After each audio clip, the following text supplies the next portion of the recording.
All right. Very good. Thank you. So what we're going to do is last week we covered the first story. There's two stories in this chapter. The first story was, you guys remember the story? The first story was dealing with the water out of the rock, right? The people were complaining, murmuring against Moses. And then Moses was saying they're tempting the Lord. And then Moses, instructed by God, is told to strike the rock, water comes out. Okay. And then that's the first story. The second story is what you guys were, I kind of heard you guys on the way here, on the way to my place. I overheard you guys talking a little bit about, some of the details that you guys are observing in the second story. The second story where Moses raises his hands and while the Amalekites and the children of Israel are battling. Okay, so there's something I want us to observe that you may not, you might see these two stories as separated, isolated stories, separate on their own. But I feel that there's also something here that we can observe in a compare and contrast type of relationship.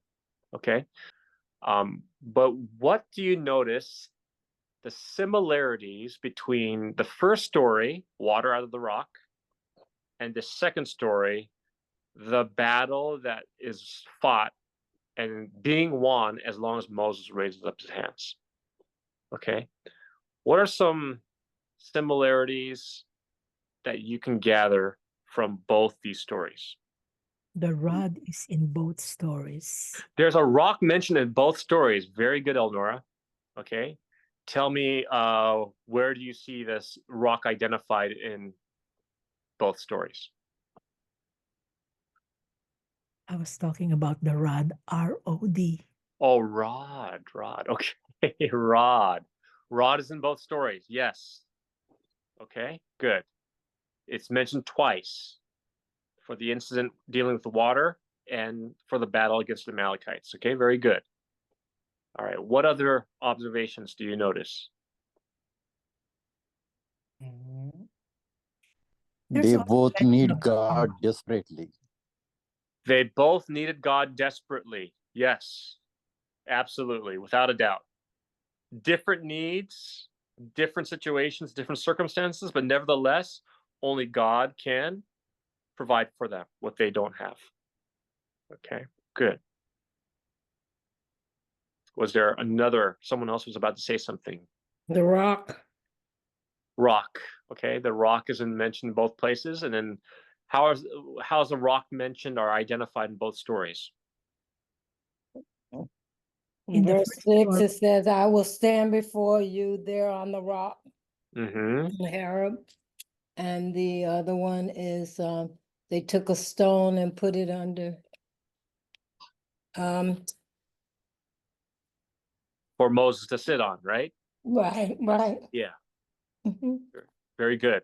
Very good. Yes. So in a way, Moses is on the rock, interceding for them. Yes. Right. Yes. Okay. And just as God was on the rock as the water was being poured out when Moses smote it. Okay. Good. So we see rock mentioned on behalf of the people in both accounts. Okay. Very good. All right. Any other similarities?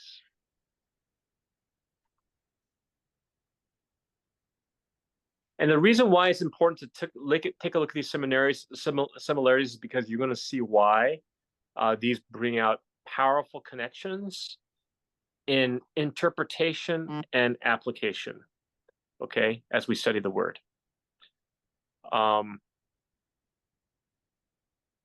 What are some differences do you see in these two stories? So we talked about similarities. What are some differences that you see in these two stories? Well, the differences I see is when they were tempting the Lord, fighting with Moses, almost in an accusatory manner, saying, "Why are you trying to kill us?" And the desperateness started to affect their faith. Compares to the victory over the Amalekites was they unified each other Mm-hmm. Aaron and her, Mm-hmm.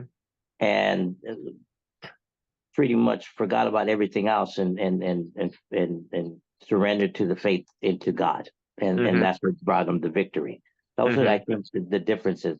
And I think for the human beings, when things go good, we pray all the time. And then sometimes when things go bad, we may get complacent, and then that's when we start to complain and moan.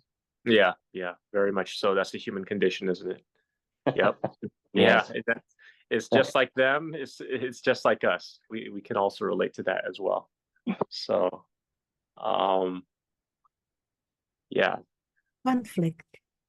conflict. There's a conflict there. There's a conflict between Moses and the people in the first story. Uh-huh. In the second one, it's between the people, between Moses and the Amalekites. So Yes. Mhm. that's the Yeah, that too. A lot of good observations that you guys have made. Now, one thing about these observations is that these can lead to lessons that you can learn. I'm surprised that people didn't mention that on both instances of the story of the water of the rock and the story of Moses interceding for the people, I'm surprised nobody mentioned, or maybe I didn't hear, nobody mentioned that in both incidences, Moses names the two places. He names the two places where these two incidents happened. And so, on top of all the things that you mentioned, the similarities, it's also, have you guys noticed that Moses names the two places in the first story and the second story? You mean he's saying he mentioned both locations? Not mentioned. He after the incident happened on both of those occasions, okay, he actually names the place based on what they experienced. That's right. One is called Okay. Meribah. So in verse It's called, in the first, it was called Meribah. And in the second, it's called The Lord is my banner. Okay, actually, verse 7 is Massa and Meribah. Massa and Meribah, right. He names the first one. And the second one, after the victory of the Amalekites, he names that place Jehovah Nisi. I think that's right. I don't know if I'm pronouncing it right, but Jehovah Nisi. So it's interesting that in both occasions, after the incident happens, Moses names a place. Now, let me ask you this question. These two incidents that happened, did they happen in different places or the same place? Same place. Same place. That's right. What's the name of the place? Rephidim. Rephidim. Rephidim. Okay, good. So both of these instances happen in Rephidim. Okay. Pastor, So where did you get the second name from? the second name story? It's the Lord is my banner, no? Yes, that's the one, Jehovah Nisi. That is verse 15. verse 15. Yes. Verse 15. So mine says the Lord is my banner. That's why. What translation do you have? New King James. New King James says, Lord, Jehovah's my banner. No, it says the Lord is my banner. He called the name of it, the Lord is my banner. Yes. Yes. Okay. So So what are you getting? Is it different in King James? In King James, it just says Jehovah Nisi. Oh. Yeah, Jehovah Nisi. But I guess in the New King James, they just translate it straight out. The Lord is my banner. Okay. So it's interesting. Whoever had the New King James version, what does it say in verse 7? Does it translate that? It says the Messiah, Massah and Meribah. So it doesn't mention the name, it just mentions Massa and Meribah. Right. Okay, you guys know what Massah and Meribah means? It did not say the meaning. It did not say the meaning. Massah means, the first one, Massah means temptation. Temptation. Okay, is that because they tempted the Lord, saying, Yeah, the exactly. Lord among us, or no? Right. Mm. And Meribah means contention, strife. Mhm. Okay, so it's interesting that Moses names that place temptation and strife or Mm. contention, right? Because of the chiding of the children of Israel, because they tempted the Lord, saying, is the Lord among us or not? So why does Moses name these two places? Why does he take the time to name these two places after these incidents occurred? And they both occurred in Rephidim. Right. As Why a, can you as an example of what the human race may do or has done. Yeah, yeah. So it's interesting. Although this place takes place, although these two stories take place in Rephidim, Mhm. he mentions them by names based on what the people went through, Mhm. Yes. Mhm. right? Yes. Yes. Massah and Meribah, temptation, contention. Right. And then the fight with the Amalekites, they gained the victory as Moses' hands were held up, and then he called it Jehovah Nisi, the Lord is my banner. Mhm.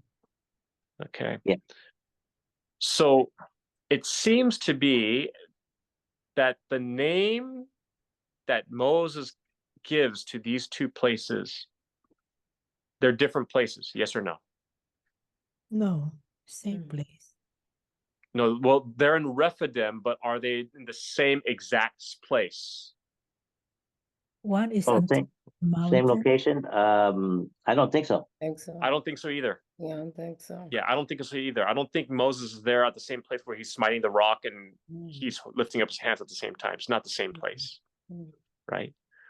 So it's like this, Elnora. Like, say that Mhm. you're in Canada, and Canada is a very large place, or Quebec is different from Ontario. Yes. Yes. Okay. So although both of them are in Canada, Mhm. right? They're different places Right. with different names. Mhm. Okay. I would say more, they're in the same city, but different region. Yeah, different region. Yeah, exactly. So one is the rock, on top of a rock, and the other one is maybe in the valley. But they're still Okay. in. But nevertheless, the point is, these are two different places. This is exactly. Okay. That's the point I'm trying to make. That's why he gives a name for each place. Each place, something happened there. Okay. So that's why he's naming it according to what the people experienced. So the name of the place is associated with how the people behaved at that location. Mhm. So are there so there's a lesson for us to consider here. Okay. Are there moments in our past that can serve as time markers Oh, definitely. of how we behaved? Mm. Right. Do you ever, Yes. And then sometimes sometimes you'll avoid those places because they bring up that experience. yeah, exactly, right? It Oh brings up yeah. that negative association or that trauma or whatever. Or Right? you go back over there because it's good feelings. Can you want to be right? Right. Wow, Exactly. that's ingenious. Yeah. So Moses names these places in order for them to remember what Yeah. transpired, and also furthermore how they behaved, despite the fact that God was with them. Wow. So looking in hindsight, and I am guilty of this as well, looking in hindsight, clearly, I can see times where I was wrong to behave and act negatively. And nevertheless, I still need to remember that. Why? Because life is a round table, and the next time you have an opportunity to make up for it. Exactly. Right. Exactly. So those lessons, the times that we stumble or fell, the times that we're not proud of in our life, right? Yeah. It's Mhm. important for us to remember them, Yes. Yeah, even though because they're negative. that'll keep us on the tracks. Exactly. Yeah. And like you said, Brother Vic, when next time something like that happens, you are aware of it and you have an opportunity to act differently. Right. So it's part of growing process. Yes. Yeah. Yes. Part And then you can use that for the next time you're somewhere else and say, "Oh, I don't want to stay in this neighborhood." exactly. Right. Right. And so, but the things that we've done, we have to learn from them and we have to remember them, but we don't let those things define us. Right? We don't Mhm. let our past define who we are to be. Yeah, that's tough now. Right? We take note of it, we learn from it, and we grow from it. And we learn to, and this is what is involved in our walk with Christ, in our walk with God. We learn to grow, right? Yeah, we learn to grow. Right. Absolutely. Yes. And so Moses names these places as time markers, right? To help them to remember, hey, this is what you guys did when the circumstances seem so dire, but do you remember how God came through for us?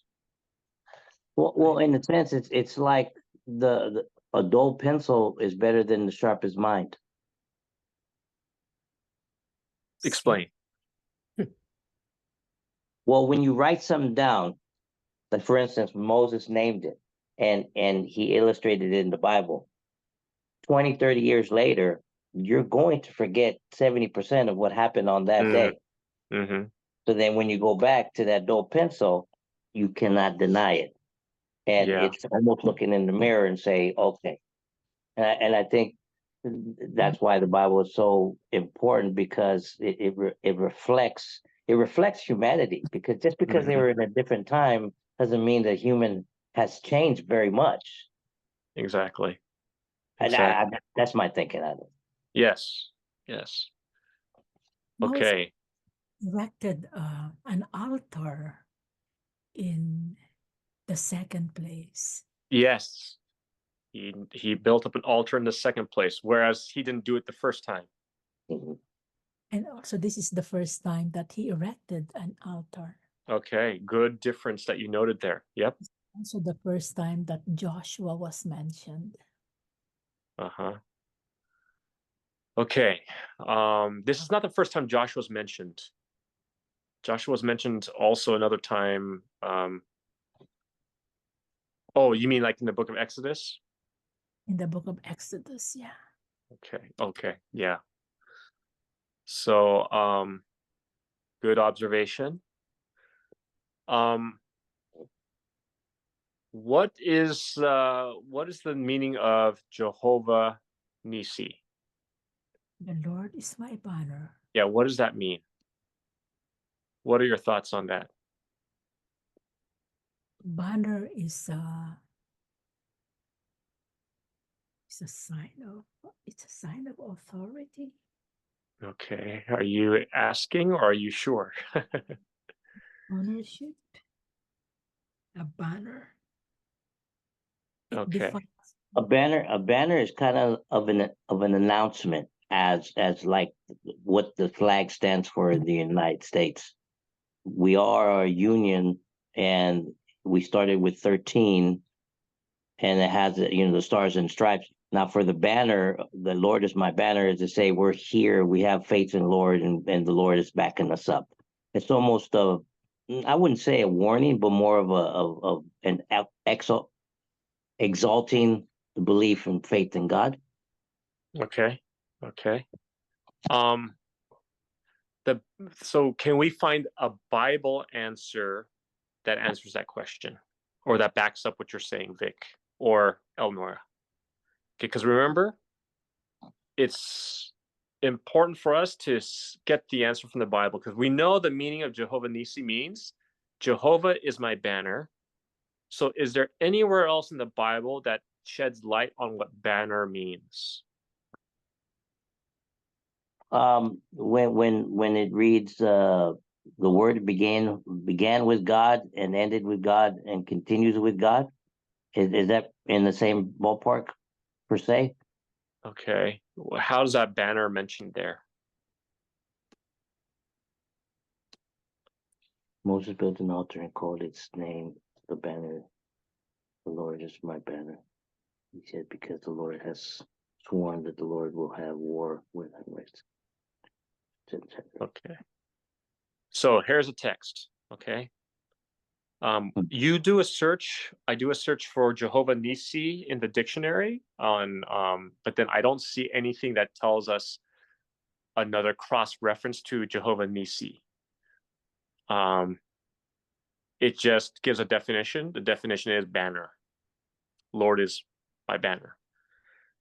But the Bible does mention banner to help us know what it means. What's the significance of banner? And if you look at Psalms chapter 20, verse 5, take a look there. That's Okay. Psalms chapter 20, verse 5. What is that, Jeff? Yeah, I just found that. So You just found that. Oh, okay, good. We're on the same wavelength. We're on the same. Psalms what? Psalms 20, verse 5. Verse 5, it says, we will rejoice in your salvation, and in the name of our God we will set up our banners. Aha. So here it is, banners. We'll rejoice in thy salvation. In the name of our God, we will set up our banners. The Lord fulfill all thy petitions. It's interesting. This is very relevant to what we just read about in Exodus chapter 17, right? Right. Did God bring salvation to them?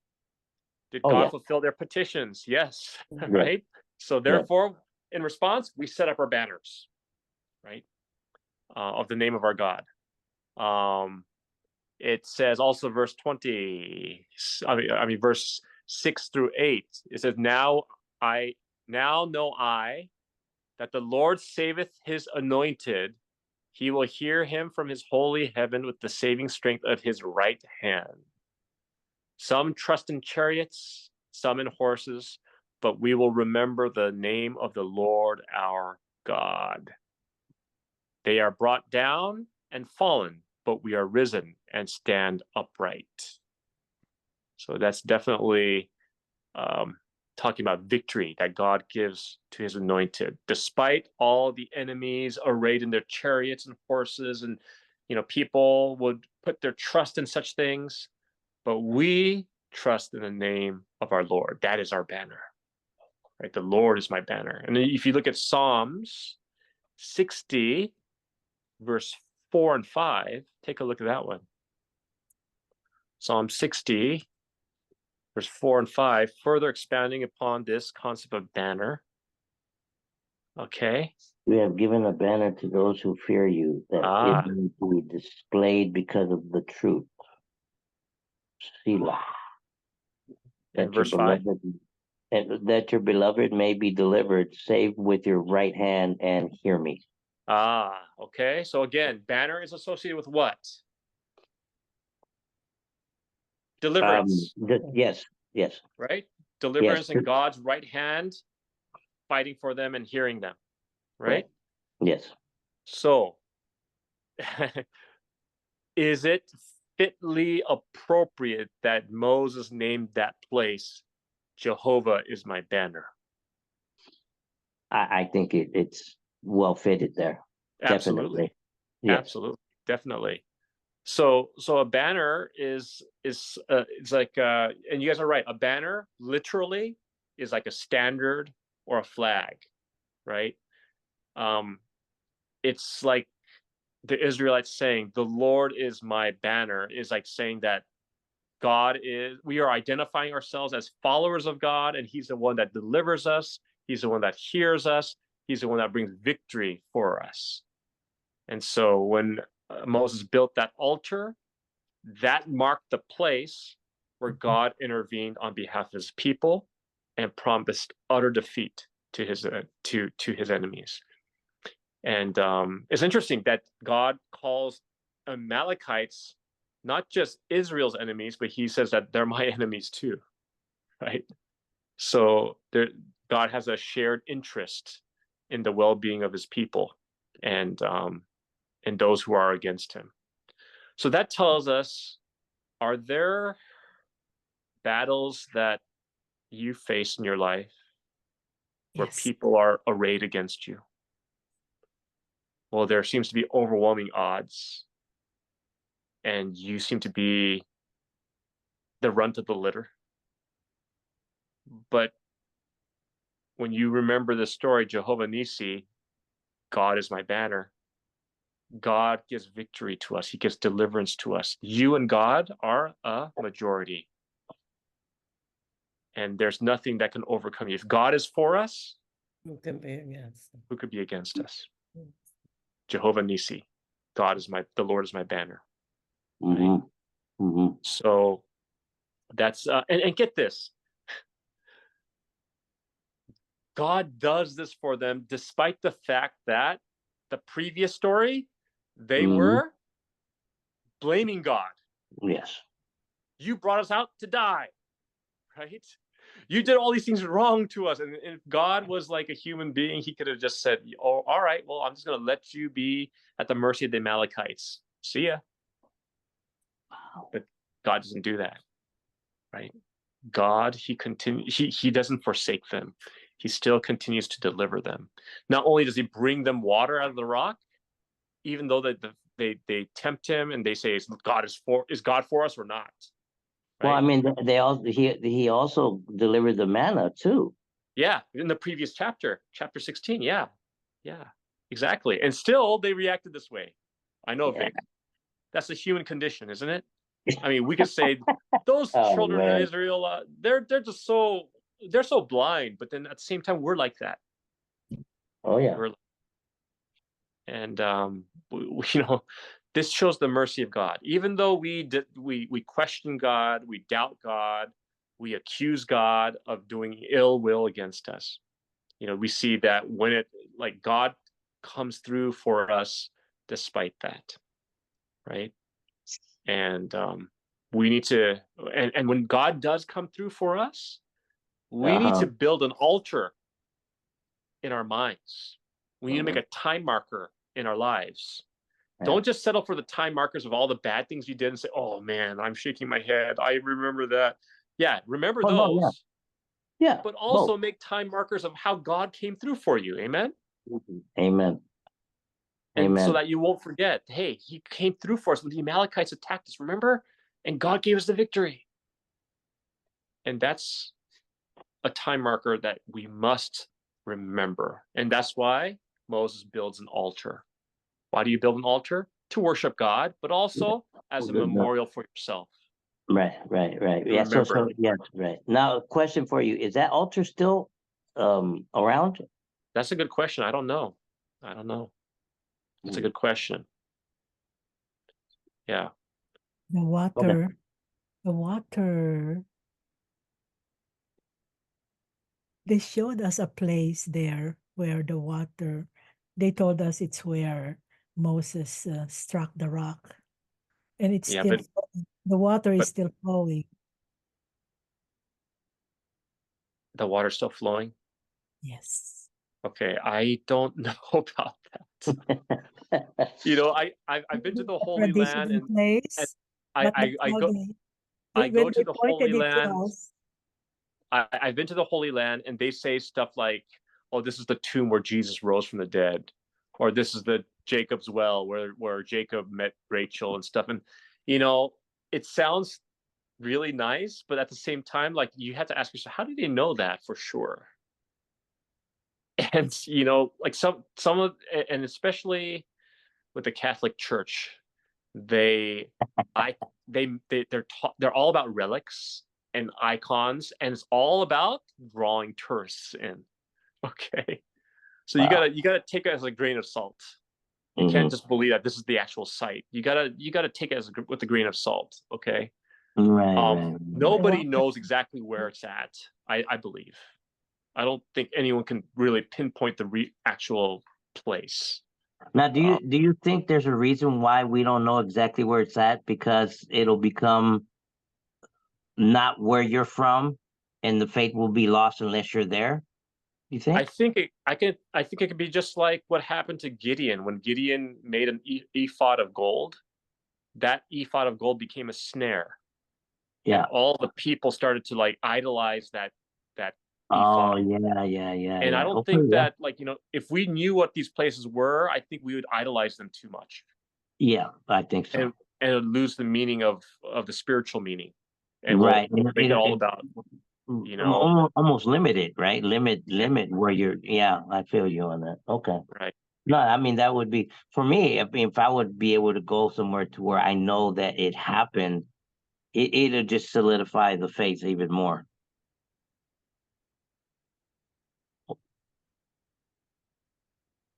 Oh, yes. That's right. Okay. All right. Very nice. Cool. Any other thoughts? We're going to wrap this up very quickly because we're out of time. But other lessons that you can get from this story, there's so much lessons in this story. There's so much in this chapter. You could learn about leadership and responsibility.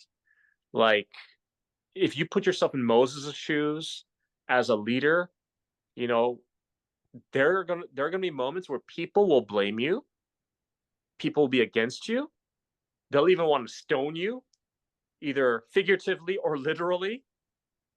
But at the same time, when they treat you that way, you need to have the attitude of Moses.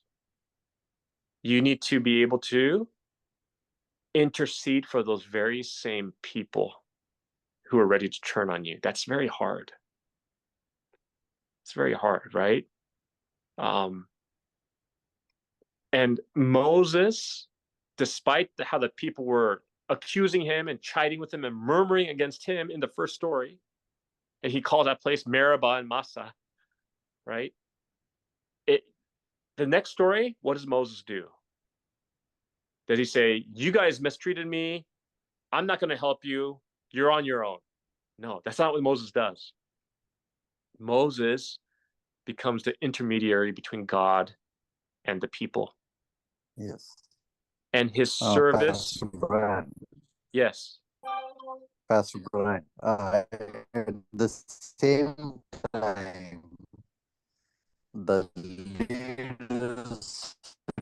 Guru, you're breaking up. Write Guru, it down, Guru. Write it down. Guru, you're breaking up. You need know, to in the write. first. Oh, I'm sorry. Okay. Yeah.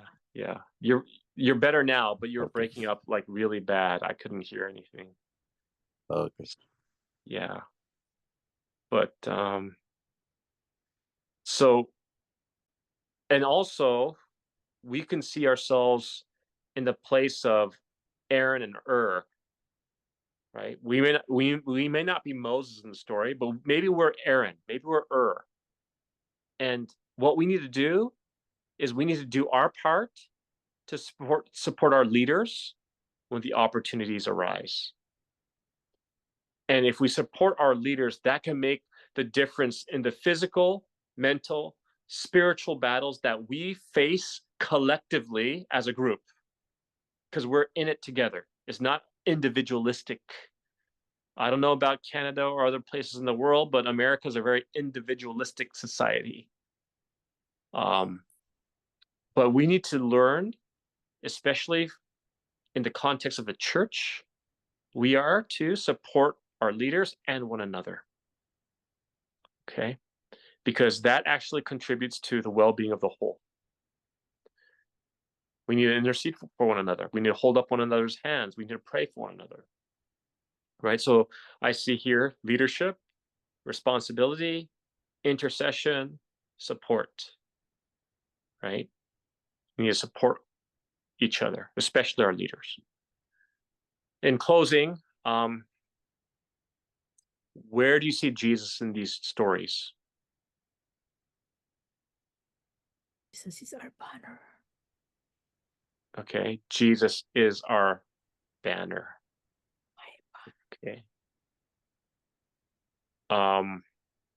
Interesting you said that, because Moses's banner, so to speak, quote unquote banner, was his outstretched hands for intercession on behalf of the people. When he put his hands down, they lost. When he kept his hands up, they were winning. Right? Yes, victorious.